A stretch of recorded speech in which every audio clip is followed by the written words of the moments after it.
నేను Chandana. Welcome to great Andhra big story. రాష్ట్రంలో రాజకీయ అధికారం ఎప్పటికీ ఆ రెండు కులాల చేతిలో మాత్రమే ఉండాలా? సంఖ్యాపరంగా వారికంటే బలమైన కాపు కులానికి అధికారం దక్కదా? కాపు నాయకుడు ముఖ్యమంత్రి ఎందుకు కారు? మేం కేవలం మిమ్మల్ని గెలిపించడానికి మాత్రమే లేం, అధికారాన్ని పంచుకోవడానికి కూడా ఉన్నాం.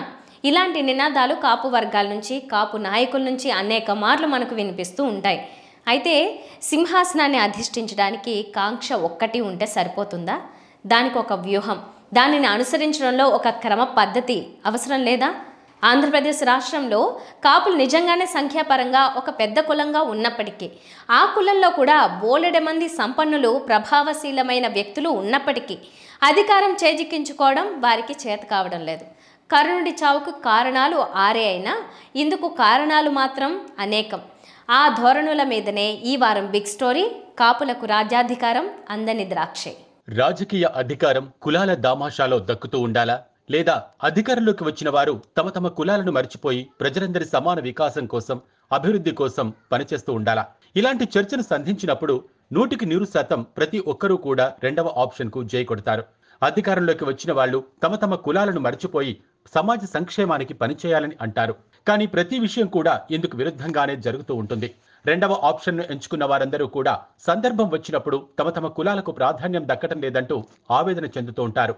లేదా అధికారంలో తమ వాళ్లే ఉన్నప్పటికీ కూడా తమకేమీ దోచిపెట్టడం లేదని, తమను ప్రత్యేకంగా చూడటం లేదని కుమిలిపోతుంటారు. తమాషా ఏంటంటే, అధికారంలోకి వచ్చిన వ్యక్తి తమ తమ కులాలు మర్చిపోయి అందరినీ సమానంగా చూడాలి అని అందరూ నీతులు చెప్తారు. కానీ అధికారంలోకి వచ్చిన వ్యక్తిని కులరహితంగా చూడలేరు. పవన్ కళ్యాణ్ ను ఇవాళ చంద్రబాబు నాయుడు దగ్గరకు చేరదీశాడంటే దాని అర్థం కేవలం ఆయన కాపు కులానికి చెందిన వ్యక్తి కావడం వల్ల మాత్రమే.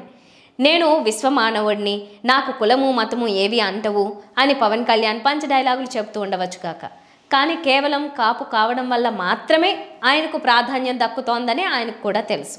మెజారిటీ ఉండే కాపు కులం ఓట్లను వీలైనంతగా చంద్రబాబుకు అనుకూలంగా వేయించడం కూడా ఆయన లక్ష్యం. అయితే ఇందులో పవన్ కళ్యాణ్ చాలా నర్మగర్భంగా, గుంభనంగా వ్యవహరిస్తుంటారు. ఆయన నేరుగా కాపులందరూ చంద్రబాబుకు అనుకూలంగా పనిచేయాలని పిలుపు ఇవ్వరు. తన తటస్థ కులరహిత ఇమేజీ దెబ్బతినకూడదని కోరుకుంటారు. కేవలం తాను చంద్రబాబు పక్కన నిల్చున్నాడు గనుక కాపులంతా ఆయనకు వంగి సలాములు చేయాలనేది పవన్ కోరిక. సరిగ్గా ఇక్కడ చిన్న చిన్న మడత పేచీలు ఏర్పడ్డాయి. నిన్నటి ముద్రగడ, ఇవాల్టి చేగుండి హరిరామ జోగయ్య పరిణామాలు అంత అనూహ్యంగా తెర మీదకు వచ్చినవేమీ కానే కాదు. ఈ ఇద్దరినీ కూడా పవన్ కళ్యాణ్ తన అవకాశవాదానికి పావుల్లాగా, తన ఎదుగుదలకు నిచ్చెన మెట్లలాగా వాడుకున్నారు. ముద్రగడ పద్మనాభం తొలి నుంచి కూడా చంద్రబాబు నాయుడు మోసపూరితమైన ధోరణులను వ్యతిరేకిస్తూ వస్తున్న నాయకుడు. కాపులను బీసీల్లో చేరుస్తారని ఎన్నికల సమయంలో ప్రకటించి ఆ తర్వాత వారి గురించి ఏమాత్రం పట్టించుకోకుండా వంచిన చంద్రబాబు మీద ముద్రగడ పద్మనాభం ఎన్నిసార్లు ధ్వజమెత్తారో, ఎన్ని ప్రత్యక్ష పోరాటాలకు పూనుకున్నారో, చంద్రబాబు వైపు నుంచి ఎన్ని రకాల వేధింపులు అనుభవించారో, ఎన్నెన్ని గృహ నిర్బంధాలను ఎదుర్కొన్నారో ప్రతి సంగతి ప్రజలకు తెలుసు. అలాంటి ముద్రగడ పద్మనాభం మెత్తబడేలా చేసి ఆ తర్వాత ఆయన్ను గాలి కుదిలేశారు పవన్ కళ్యాణ్. ముద్రగడ వద్దకు తన అనుచరుల్ని మంతనాలకు పంపారు. తద్వారా ముద్రగడ పద్మనాభం జనసేనలో చేరబోతున్నారని మీడియాలో లీకులిప్పించారు. 2-3 రోజుల్లోగా పవన్ కళ్యాణ్ నేరుగా ముద్రగడ ఇంటికి వెళ్లి కలుస్తారని కూడా వార్తలు వచ్చాయి. ఆయనకు ఒక ఎంపీ టికెట్ ఆఫర్ చేస్తారని అన్నారు. అయితే పాల పొంగులాగా ఈ ప్రచారం మొత్తం చప్పున చల్లారిపోయింది. ముద్రగడకు కాదు కదా, అసలు కాపు కమ్యూనిటీ కోసమే ఒక్క మాట కూడా చెప్పకపోగా ముద్రగడ రాజీ పడినట్టు మాత్రం ప్రచారం జరిగింది. ఇంతలోనే ముద్రగడను పవన్ పట్టించుకోవడం మానేశారు. విశాఖ వెళ్లి సీనియర్ నాయకుడు కొణతల రామకృష్ణతో ఇంటికి వెళ్లి మరీ భేటీ అయిన పవన్ కళ్యాణ్ ముద్రగడను మాత్రం పట్టించుకోలేదు. రాజమండ్రి వచ్చి కూడా అక్కడకు అతి సమీపంలో ఉండే ముద్రగడ నివాసానికి వెళ్లే ఉత్సాహం చూపించలేదు. దీంతో ముద్రగడ అభిమానులు ఆగ్రహించారు. ఆయన తిరిగి ఎప్పటిలాగా చంద్రబాబు మీద వాస్తవాలు మాట్లాడడం ప్రారంభించారు. హరిరామ జోగయ్య సంగతి భిన్నమేమీ కాదు. ఏమాత్రం రాజకీయ అవగాహన లేని పవన్ కళ్యాణ్ పార్టీ పెట్టాలని అనుకున్న నాటి నుంచి కూడా చేగుండి హరిరామ జోగయ్య ఆయనకు ఎంతగా అండగా ఉన్నారో, ఆ పార్టీ వెన్నుదన్నుగా నిలిచారో ప్రతి ఒక్కరికీ తెలుసు. పార్టీ నిర్మాణం నుంచి విధాన రూపకల్పన వరకు ప్రతి విషయంలోనూ ఆయన మార్గదర్శిగా నిలిచారు. పవన్ కళ్యాణ్ ఎప్పటికప్పుడు తన రాజకీయ అవగాహనను మెరుగుపరుచుకోవటంలో చేగుండి పాత్ర ఎంతో ఉంది. అయితే ఆయన్ను కూడా పవన్ కళ్యాణ్ పక్కన పెట్టడం జీర్ణించుకోలేకపోయారు. కాపులకు రాజ్యాధికారం రావాలని, కాపు కులం రాజకీయంగా ఐక్యంగా ఉండాలని, అధికారాన్ని దక్కించుకోవటం కేవలం పవన్ కళ్యాణ్ ద్వారా మాత్రమే సాధ్యమవుతుందని నమ్మిన వ్యక్తుల్లో హరిరామ జోగయ్య ఒకరు. అయితే పవన్ కళ్యాణ్ తన సొంత ప్రయోజనాల కోసం తాను ఏదో ఒక రూపంలో ప్రభుత్వంలో ఉండగలిగితే చాలు అనే కాంక్షతో చంద్రబాబుకు అడుగులకు మడుగులొత్తుతూ ఉండడంతో ఆయన విసిగిపోయారు. ఇంత దూరం వచ్చిన తర్వాత ఆయన సలహాలను పవన్ తీసిపారేయడంతో ఆయన అలిగి పార్టీకి దూరమయ్యారు. టికెట్టు ఆశించిన ఆయన కుమారుడు అధికార వైఎస్ఆర్ కాంగ్రెస్ తీర్థం కూడా పుచ్చుకున్నారు. కాపు కులం కోసం పనిచేయడమే తమ జీవితాశయంగా పెట్టుకున్న ఇద్దరు కీలక నాయకుల్ని ఈ రీతిగా మోసం చేయడం మాత్రమే కాదు, పవన్ కళ్యాణ్ రాష్ట్రంలోని కాపు జాతిని యావత్తుగా కూడా మోసం చేశారు. కాపుల్ని బీసీలో చేర్చడం గురించి హామీ ఇచ్చిన చంద్రబాబు మోసం చేశాడు మొర్రో అని జాతి యావత్తు గగ్గోలు పెడుతూ ఉండగా, ముద్రగడ పద్మనాభం దీక్షలు చేస్తుండగా పవన్ కళ్యాణ్ ఒకవేళ ఆయన అలా హామీ ఇచ్చి ఉంటే దాన్ని నెరవేర్చాల్సిందే అని నంగి మాటలు మాట్లాడారు తప్ప కాపు వర్గం తరపున ఆయనను డిమాండ్ చేయలేదు. ఆయన వద్ద కనీసం ప్రస్తావించలేదు. ఒకవేళ ఆ హామీ నెరవేర్చకుండా ఎగ్గొట్టవచ్చుగాక. దానికి సంబంధించి చంద్రబాబు వివరణ కూడా తీసుకుని తన కాపు కులానికి తెలియజేయలేదు. కాపు కులంతో పవన్ కళ్యాణ్ దొంగాట ఆడారు. మొన్నటికి మొన్న బీసీ సభల్లో బీసీలు అందరినీ ఉద్ధరించేస్తానని, వారికి చట్టసభల్లో రాజకీయ రిజర్వేషన్లు కూడా కల్పిస్తానని, నామినేటెడ్ పోస్టుల్లో కూడా దామాషా ప్రకారం రిజర్వ్ చేసి కట్టబెడతామని అనేక రకాల హామీలను బీసీలకు చంద్రబాబు కురిపిస్తూ ఉంటే పవన్ కళ్యాణ్ పక్కన నిల్చొని జై కొడుతూ ఉన్నారే తప్ప కాపు కులాన్ని బీసీ చేస్తానన్న హామీ ఏమైందనే ప్రస్తావన సభాముఖంగా అక్కర్లేదు. కనీసం ప్రైవేటుగానైనా చేసినట్టు కూడా కనిపించలేదు. బీసీ డిక్లరేషన్ తీసుకొచ్చాం. మీ దశ దిశ మార్చడానికి ఇది ఒక అవకాశం. 40 ఏళ్లుగా 42 ఏళ్లుగా ఆదరించారు. మీ రుణం తీర్చుకోవడానికి జై హో బీసీ కింద బీసీ డిక్లరేషన్ ఇచ్చామని మరొక్కసారి మీ అందరికీ విజ్ఞప్తి చేస్తున్నా. ఇంకొక పక్క మీరందరూ ఒకసారి గుర్తుపెట్టుకుంటే అనేక రకాలైనటువంటి కులాలన్నీ ఉన్నాయి బీసీల్లో కూడా. 153 కులాలు. మీరు లేకపోతే నాగరికత లేదు, మీరు లేకపోతే సమాజ హితం లేదు. ఈరోజు నాగరికతకు మన సంస్కృతి సాంప్రదాయాలకి చిహ్నం వెనుకబడిన వర్గాలు. ఒక విషయం మీరు ఆలోచిస్తే రజకులున్నారు. రజకులు బట్టలు దొక్కపోతే మనం ఇంత బాగా కనపడే పరిస్థితి రాదు, ఈ మీటింగ్ వచ్చే పరిస్థితి కూడా లేదు. అలాంటి రజకులకు ఇబ్బంది ఉన్నాయి. అందుకే ఎప్పటి నుంచో కోరారు ఎస్సీ జాబితాలో పెట్టమని. తప్పకుండా కేంద్రంతో ఒత్తిడి పెంచి సాధించే వరకు మీకు అండగా ఉంటామని మరొకసారి హామీ ఇస్తున్నాం. అదే మాదిరిగా చెరువులు దోబీ ఘాట్లపై మీకు హక్కులుండేటివి, అవి కూడా తీసేశారు. ఇస్త్రీ పెట్లు ఇవ్వడం తీసేశారు. టీటీడీ దేవాలయాలు ఆసుపత్రుల్లో మీకే కాంట్రాక్టులు ఉండేటివి. ఇలాంటి చాలా పోయే పరిస్థితి వచ్చాయి. దోబీ ఘాట్లకు 200 యూనిట్లు కరెంటు ఉచితంగా ఇస్తే దాన్ని కూడా దెబ్బతీశారు. నేను ఒకటి హామీ ఇస్తున్నా, ఈ విధంగా కొరబ యాదవులకైతే డైరీ పరిశ్రమలకు ప్రోత్సాహాలు ఇచ్చాం, అవి కూడా తీసేశారు. బంజర భూముల్లో పశువులు మేపుకోవడానికి 559 జీవో ఇస్తే దాన్ని అమలు చేసే పరిస్థితి లేదు. వారికి అందరికీ నేను హామీ ఇస్తున్నా, తప్పకుండా మీ జీవితాల్లో వెలుగు తీసుకురావడానికి ఏం చేయాలో చేస్తామని యాదవులకు హామీ ఇస్తున్నా. వడ్డెర చాలా ఎలాబరేట్ గా చెప్పారు పవన్ కళ్యాణ్ గారు, పూర్తిగా నేను ఏకీభవిస్తున్నా. ఏవైతే రాళ్లు కొట్టేదే వృత్తిగా పెట్టుకుని ఆ రాళ్లతోనే జీవితాలు గడిపి ప్రాణాలు పోగొట్టుకున్న సంఘటనలున్నాయి. అలాంటి వారికి ఆ రాళ్లు కొట్టుకునే హక్కు పోగొట్టారంటే ఏమనాలని అర్థం కావడం లేదు. తప్పకుండా వడ్డీలకి న్యాయం చేసే బాధ్యత ఎస్టీలుగా చేర్చాలని ఎప్పటి నుంచో అడుగుతున్నారు. ఇది సాధించి తీరాలి. దీనికోసం పూర్తిగా మేము మద్దతుగా ఉంటామని వడ్డీ కులానికి హామీ ఇస్తున్నా. ఈశ్వ బ్రాహ్మణులు, ఎందుకంటే టైం తక్కువ ఉంది కాబట్టి అన్ని కులాలు నేను చెప్పలేకపోవచ్చు, కానీ ఈశ్వ బ్రాహ్మణ్ గాని, నూర్ భాషా, దూదేకుల ముస్లిం, మత్స్యకారులకైతే 217 జీవో రద్దు చేశారు. మళ్లీ హామీ ఇస్తున్నాం, 217 జీవోని మళ్ళా తీసుకొచ్చే బాధ్యత తెలుగుదేశం జనసేన తీసుకుంటాం. ఇవే కాకుండా చేనేత ఈ నియోజకవర్గంలో చేనేత ఎక్కువగా ఉన్నారు. వాళ్ళు నేసే వస్త్రాలపైన జీఎస్టీ వేశారు, అనేక విధాలుగా ఇబ్బంది చేశారు. 217 జీవో రద్దు చేస్తాం. పాత జీవో ఉండేది, దాన్ని కావాలని ఇచ్చేశారు. ఇది ముఖ్యంగా మత్స్యకారుల కోసం. ఇంకో పక్క మీరు చూస్తే చేనేత కోసం వాళ్ళు నేసే వస్త్రాలపైన జీఎస్టీ క్యాన్సిల్ చేసి పూర్తిగా ఆదుకునే బాధ్యత తీసుకుంటాం.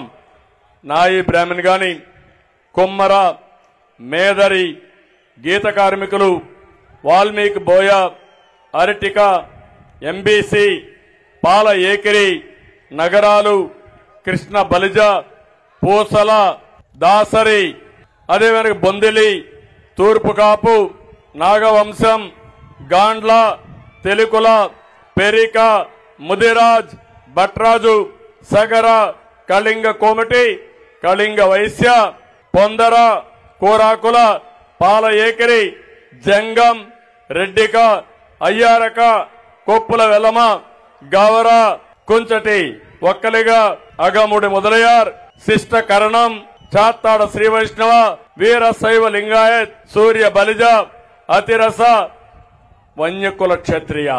ఈ విధంగా మీరు చూస్తే కొన్ని కులాలు మాత్రం నేను ఇక్కడ చెప్పాను. ఇవి కాకుండా మొత్తం 157 కులాలున్నాయి. 153 కులాలకు న్యాయం చేసే బాధ్యత ప్రతి ఒక్క కులానికి కూడా నిధులు కేటాయించడమే కాకుండా మిమ్మల్ని ఆర్థికంగా పైకి తీసుకొచ్చే బాధ్యత మేము తీసుకుంటామని చెప్పి నేను మీకు హామీ ఇస్తున్నా.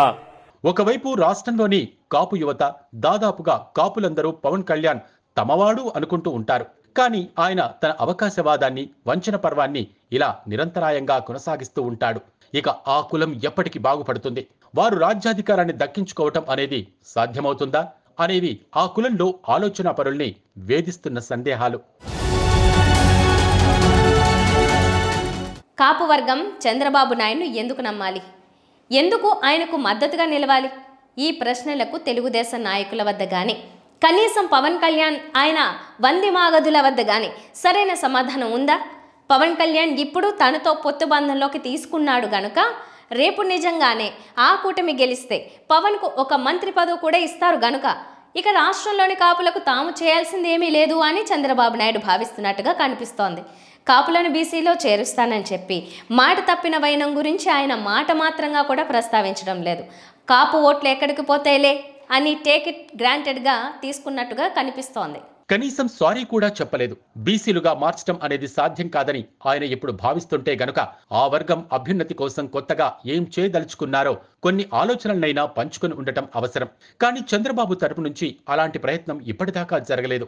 కాపు వర్గం కోసం ఆయన వైపు నుంచి ఎలాంటి హామీ కూడా రాకముందే పవన్ కళ్యాణ్ తనంత తానుగా వెళ్లి ఆయనకు జై కొట్టేసి ఆయన పంచలో నిలబడి దేహీమని సీట్లు పుచ్చుకొని సంబరపడుతోంటే చంద్రబాబు ఇక ఆ కులాన్ని ఎందుకు పట్టించుకుంటారు? కాపు వర్గానికి ఏం చేయబోతున్నారో నిర్దిష్టంగా చెప్పిన తర్వాత గాని తాను పొత్తులకు అంగీకరించబోనని పవన్ కళ్యాణ్ ముందే కండిషన్ పెట్టి ఉంటే ఈ పరిస్థితి ఉండేది కాదు కదా. ఇప్పుడు చంద్రబాబును కాపు వర్గం మొత్తం ఎందుకు నమ్మాలి అనేది వారిలో కలుగుతున్న సందేహం. అదే సమయంలో వైఎస్ఆర్ కాంగ్రెస్ నాయకుడు జగన్మోహన్ రెడ్డిని ద్వేషించడానికి కూడా కాపు వర్గానికి పెద్దగా కారణాలు కనిపించడం లేదు. పవన్ కళ్యాణ్ తిట్టినంత మాత్రాన కులం మొత్తం జగన్ను ద్వేషిస్తూ బతకాలా? ఆయనేమి ఆడిన మాట తప్పలేదు కదా. బీసీలుగా మారుస్తా వంటి మాటలతో మోసం చేయలేదు కదా. కాపు వర్గం సంక్షేమం కోసం ఎలాంటి పథకాలు తేగలనని ప్రకటించారో అవన్నీ చేస్తున్నారు. కార్పొరేషన్ ఏర్పాటు చేయడం, యువతను విదేశాలకు పంపడం వంటి కార్యక్రమాలతో ఆయన కాపు వర్గం మనసు చూరగొంటున్నారు. అందుకే జగన్ను ద్వేషించడానికి కూడా వారికి పెద్దగా పాయింట్ కనిపించడం లేదు. ఈ రాష్ట్రంలో కాపు వర్గం ఎంత వంచనకు, మోసానికి గురవుతున్నారో అందరికీ తెలుసు. కానీ వారిని మోసం చేస్తున్నది ఆ వర్గంలోని ప్రముఖులే కావటం గమనించాల్సిన సంగతి. చిరంజీవి రాజకీయ పార్టీ పెట్టినప్పుడు రాష్ట్రంలోని కాపులందరూ కూడా దాన్ని తమ పార్టీ అనుకున్నారు. ఆయన వెంట నిలిచేందుకు ప్రయత్నించారు. తొలి అడుగులోనే మెగాస్టార్ కు ప్రోత్సాహకరమైన ఫలితమే లభించింది. అయితే కాపు వర్గం అందించిన ప్రోత్సాహాన్ని, వారి నమ్మకాన్ని, వారు పెట్టుకున్న ఆశలను ఆయన నిలబెట్టలేకపోయారు. తన ప్రజారాజ్యం పార్టీని కాంగ్రెస్ లో విలీనం చేసేశారు. ఆ సందర్భంగా తన వెంట ఉండి గెలిచిన ఎమ్మెల్యేలందరికీ కూడా భారీ ప్యాకేజీగా భారీ ఆర్థిక ప్రయోజనాలను చేకూరేలా చేశారనే ప్రచారము ఉంది. వారిని బాగు చేయటం తప్ప కాపు కులాన్ని బాగు చేయడం, కాపు వర్గం మేలు గురించి ఆయన ఏనాడూ పట్టించుకోలేదు. ముఖ్యమంత్రి పదవికి ఇప్పుడు కాకపోతే తర్వాతిసారి తప్పకుండా అవుతాడని కాపులు నమ్మిన మెగాస్టార్ ఆ రకంగా పార్టీని ముంచేశారు. ఆ తర్వాత కొంతకాలానికి ఆవేశపూరితమైన మాటలు విని ఏదో ఒకనాటికి లేదా ఈ దఫా కూటమి అధికారంలోకి వస్తే కనీసం సగం టర్మ్ పవన్ కళ్యాణ్ ముఖ్యమంత్రి అవుతారని ఆ వర్గం కలలు కంటూ ఉంటే పవన్ కళ్యాణ్ ఇంకో రకంగా వారి కళల్ని ఛిద్రం చేస్తున్నారు. ఆయన ముఖ్యమంత్రి కావడం సంగతి ఏమో కానీ అసలు ఆ వర్గం ఆ కులం ఎంతో కొంత కోరుకునే మేలు పొందడానికి ఆయన ఇసుమంతైనా సహకరించే విధంగా లేరు. ఇక కాపు కులానికి రాజ్యాధికారం ఎలా దక్కుతుంది? చిరంజీవి, పవన్ కళ్యాణ్ లాంటి ప్రభావశీలమైన వ్యక్తులు కూడా తేడాగా వ్యవహరిస్తుండగా కాపు కులం మొత్తం ఐక్యంగా ఒకరి వెంట నడవడం అనేది ఎప్పటికీ జరిగేలా లేదు. ఇప్పటికే జనసేన కాపు పార్టీగా ముద్ర ఉన్నప్పటికీ అధికార వైఎస్ఆర్ కాంగ్రెస్, తెలుగుదేశాలలో కూడా కాపు నాయకులు గణనీయంగానే ఉన్నారు. వారి కులం మాత్రమే కలిసికట్టుగా ముందుకు సాగి ఐక్యంగా అధికారంలోకి రావడానికి వారు పరస్పరం సహకరించుకుంటారనేది మిథ్య. ఒకరు నిచ్చెన ఎక్కుతుంటే కింది నుంచి కాళ్లు లాగటానికి 10 మంది తయారవుతూ ఉండే తీరును మనం గమనిస్తూనే ఉన్నాం. కాపుల కోసమే కాపులతో ప్రారంభించిన పార్టీలు కూడా మన రాష్ట్రంలో అందుకే మగలో పుట్టి పుబ్బలో మంట కలిసిపోయాయి. ఇలాంటి నేపథ్యంలో ఆ కులానికి రాజకీయ అధికారం, ముఖ్యమంత్రి పదవి అనేది ఎప్పటికీ అందని ద్రాక్షే కదా అనే అభిప్రాయమే పలువురిలో వినిపిస్తోంది. ప్రారంభంలో చెప్పుకున్నట్టు మనం ఒక్క విషయాన్ని అంగీకరించాలి. అధికారం ఒక్కరి చేతికి మాత్రమే అందుతుంది. ఆ వ్యక్తి ఏదో ఒక కులానికి చెందినవారు మాత్రమే అయి ఉంటారు. అంత మాత్రాన అధికారంలో ఉన్న వ్యక్తి కులం మాత్రమే బాగుపడుతుందని అనుకోవడం పిచ్చితనం. ఈ దేశం యొక్క ప్రజాస్వామ్య స్ఫూర్తిని అపహాస్యం చేసే ఆలోచన అది. ఆ ఆలోచనలోంచి పుట్టిన మాటలే ప్రతి కులానికి అధికారం కావాలి కదా అనేవి. ఏ వ్యక్తి అధికారంలోకి వచ్చినా సరే అన్ని కులాల అభ్యున్నతి కోసం సమానంగా పనిచేయాలని కోరుకున్నప్పుడే ఈ సమాజం సరైన గతిలో ముందుకు సాగుతుంది. కులరహిత సమాజం ఏర్పడుతుందని మనం ఆశించలేం కానీ ఏ కులంలోనైనా పేదలు నిత్యం కుమిలిపోతూ ఉండే, సంపన్నులు నిత్యం దోచుకుంటూనే ఉండే దుర్మార్గపు పోకడలకు చరమగీతం పాడాలని కోరుకోవాలి. ఇది వాళ్ళ బిగ్ స్టోరీ. మరిన్ని టాపిక్స్తో కలుద్దాం. నమస్తే.